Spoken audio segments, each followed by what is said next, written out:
Nena, a tu et sembla que m'has de dir les coses així? Vols fer favor de parlar-me bé? Judit Besora, antropòloga, màster en psicopedagogia i mare de 3, i una crac a l'hora d'ajudar pares i mares com tu a gaudir de l'experiència d'educar.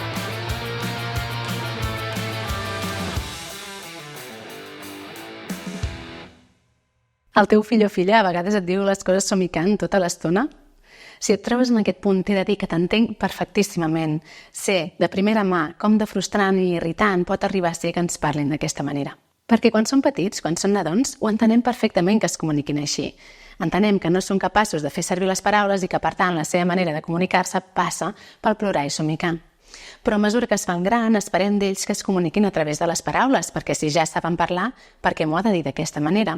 I per tant, quan ens diuen les coses així, ens costa molt d'acceptar i de reconduir-ho.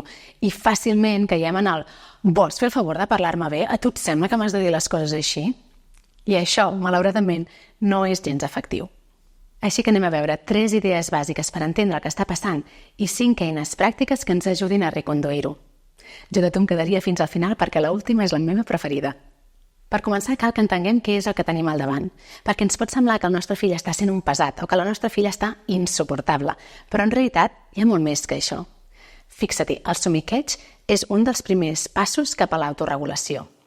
Abans et deia les coses cridant, pegant, a cops, i ara ja està fent servir les paraules. El que passa és que no podem passar dels cops i els plors directament a la paraula com la fem servir nosaltres. Hi ha passos intermitjos i el somiqueig és un d'aquests passos intermitjos. El teu fill o filla està fent el seu camí cap a ser més capaç d'autoregular-se. I estic d'acord, encara té molt a millorar, però aquesta manera de veure-ho t'ajudarà a mantenir més la calma i, per tant, poder activar el teu cervell racional per trobar maneres més efectives de reconduir-ho. La segona cosa important a entendre és què ens està comunicant el somiqueig. A part de les paraules que està dient el teu fill o filla, t'està donant un altre missatge, un missatge subjacent, amb la manera com t'ho està dient. Quin és aquest missatge? Doncs que segurament hi ha alguna necessitat que no està sent coberta. Poden ser necessitats bàsiques físiques, com que està cansat, que té gana, que té son, qualsevol d'aquestes coses, o poden ser necessitats emocionals. Potser té la motxilla emocional plena, carregada, ha viscut moltes vivències durant el dia i necessita buidar. O potser està passant per un moment de garbuix emocional perquè ha arribat un germanet en els últims mesos, o perquè hi ha hagut un trasllat, o perquè hi ha hagut alguna cosa a la seva vida que fa que en aquests moments no estigui en el seu millor moment en quant a gestió emocional.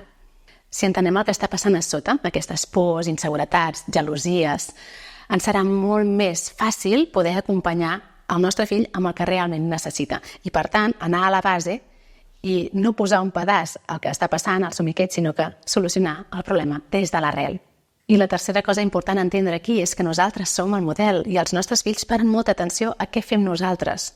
Jo puc dir, quan necessitis dir-me alguna cosa, encara que estiguis enfadat, ho pots dir en paraules ben dit, però si el meu fill el que veu és que quan a mi alguna cosa m'irrita, la meva reacció és «A tu et sembla que m'has de dir les coses així? Hosti, és que sempre igual, ja n'estic farta».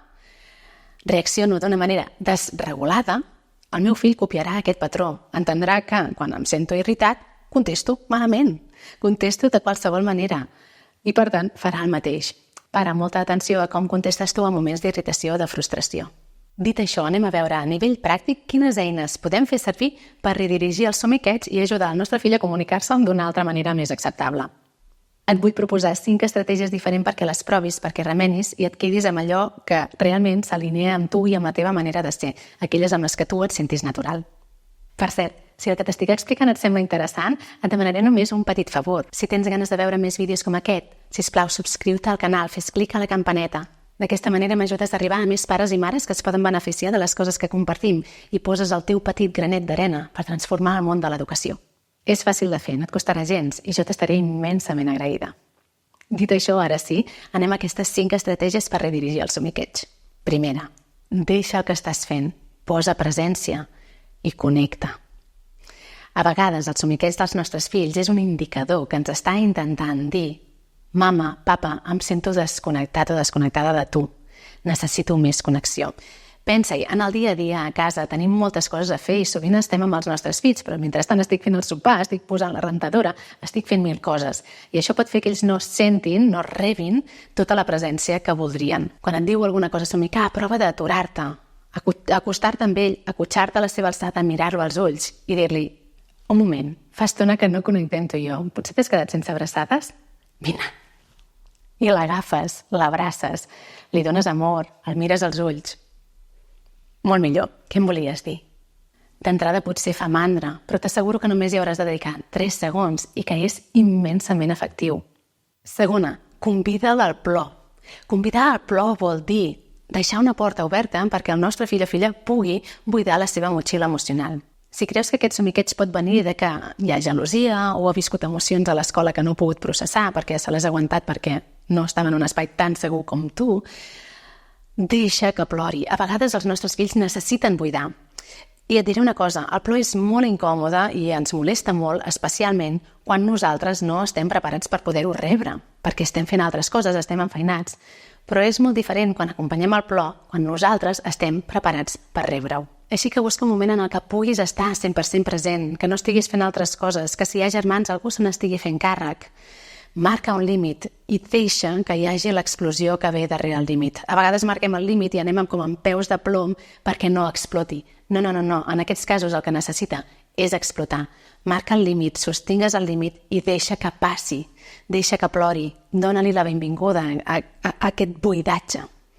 Crea un espai segur. Li pots dir: plora, treu-ho tot. Després de plorar així, serà molt més capaç d'autoregular-se i de dir les coses d'una altra manera. Pensa-hi, tant adults com nens necessitem buidar la motxilla quan anem carregats emocionalment. I si no permetem que hi hagi aquest espai per buidar i el nen està carregat, el que tindrem és un infant que es passarà tota la tarda d'explosió en explosió dient les coses malament i irritant-se per tot, perquè realment el que necessita és treure. Número 3. Fer servir l'humor per reconnectar. L'humor és una gran eina superpotent que tenim els pares i mares per redirigir els nostres fills. Fes-lo servir. Li pots dir: ui, a veure, un moment, que és que m'he de rentar les orelles, em penso que la tinc plena de cera perquè no entenc res del que dius. A veure, digues un altre cop. O bé li pots dir: a veure, un moment, deixa'm buscar. Què és aquí, darrere la teva orella? No la veig. Que la tens a la butxaca? Ai, estic buscant la teva veu simpàtica per tot arreu i no la trobo enlloc. On és? Li pots fer unes pessigolletes mentre busques, pots buscar el riure amb ell o amb ella i això farà que pugui fer un pas enrere, adonar-se'n que la manera com s'estava comunicant no era la millor i que pugui tornar-ho a intentar d'una altra manera. Número 4. Busqueu una paraula clau. A vegades quan ens diuen les coses somicant i nosaltres els hi fem parar atenció a això i els hi diem: així no, m'ho has de dir d'una altra manera, això costa de pair, costa d'acceptar i costa, és a dir, ho rebo com una amenaça emocional i per tant em costa encara més autorregular-me. És bona idea que busquem una manera de comunicar-ho que no sigui amenaçant, que sigui connexió. Per això una paraula clau pot ser molt efectiva. Li podem dir fora del context: mira, saps que últimament a vegades et costa dir-me les coses en paraules i et surt molt dir-m'ho somicant? Quan passa això jo em poso nerviosa i llavors no et dic les coses com m'agradaria i tu tampoc estàs bé. Què et sembla si busquem una paraula que quan jo detecti que estàs dient les coses així te la pugui dir i a tu t'ajudi a saber: ui, ho he de dir diferent. I així potser serà més còmode per tots dos. Què et sembla? Ho provem? Quina paraula podria ser? I pensem la paraula junts i la podem fer servir i podem jugar. Va, ara tu ets jo. Digues la paraula, jo somico i tu dius la paraula i jo deixo de somicar. I ara fem-ho al revés. Podem jugar-hi, riure i que ens ajudi a connectar i serà molt més fàcil que després, en el moment, quan fem servir la paraula i diem girafa vermella, ell pugui reconnectar-se amb aquesta sensació que ha tingut al jugar amb tu amb aquesta paraula i fer un pas enrere i dir: val, vaig a dir-ho d'una altra manera. Fixa't que al final el que volem és anar donant eines als nostres fills perquè puguin cada vegada ser més autònoms en la seva autorregulació. Que no hagi de ser jo qui vinc i diu: ei, tu no ho estàs dient bé, sinó que cada vegada puguin ser més ells els que se n'adonen gràcies a la nostra petita ajuda i es redirigeixen. Perquè no podem estar nosaltres sempre allà donant instruccions. Aquesta és una bona manera de fer l'escaleta i ajudar el nen a que aprengui més responsabilitat i que sigui ell qui digui: ui, té raó la mare, així no, vaig a dir-ho d'una altra manera. I número 5. Et deia que aquesta és la meva preferida perquè durant molt de temps als meus fills els hi encantava i ens funcionava meravellosament. Es tracta de rebobinar. Te'n recordes de les cintes de caset que teníem quan érem petits, que les havies de rebobinar per tirar enrere i tornar a escoltar el mateix una altra vegada? Doncs la idea és aquesta, rebobinar amb els nostres fills. Com rebobinem? Doncs a casa fem això. I només amb això els meus fills ja saben que el que vull dir és torna-ho a intentar d'una altra manera perquè aquesta no ha acabat de funcionar. La primera vegada ho hauràs d'explicar. Tu fas... El teu fill o filla et mirarà amb cara de què està fent, s'ha tornat boja, i li expliques. Estic rebobinant, que vol dir que estic tirant el temps endarrere perquè puguis tornar-ho a provar d'una altra manera, perquè aquesta manera no acabava d'anar bé. Vinga, rebobino i ho tornes a fer. De nou, aquí estem connectant, estem creant un joc entre nosaltres a la vegada que donem suport a l'infant perquè pugui redirigir-se. Super efectiu i molt més agradable tant per nosaltres com per ells que no pas dir «Tio, és que ja està bé, tot el dia igual, digue'm les coses bé, per favor, home, ja». Torno a remarcar, cap d'aquestes eines és efectiva sempre i en tots els contextos i amb tots els nens. Per tant, prova, remena, juga-hi i a veure què és el que et funciona millor. Perquè la gràcia d'educar de forma conscient és precisament aquesta. Tenir moltes eines disponibles que ens permetin jugar, que ens permetin trobar que quan una cosa no ens funciona tinguem una alternativa. Perquè quan no tenim alternativa és quan acabem cridant i enfadats i amb males cares. Com més eines i recursos tinguis a l'abast, més fàcil et serà convertir-te en aquest pare o mare que t'agradaria ser.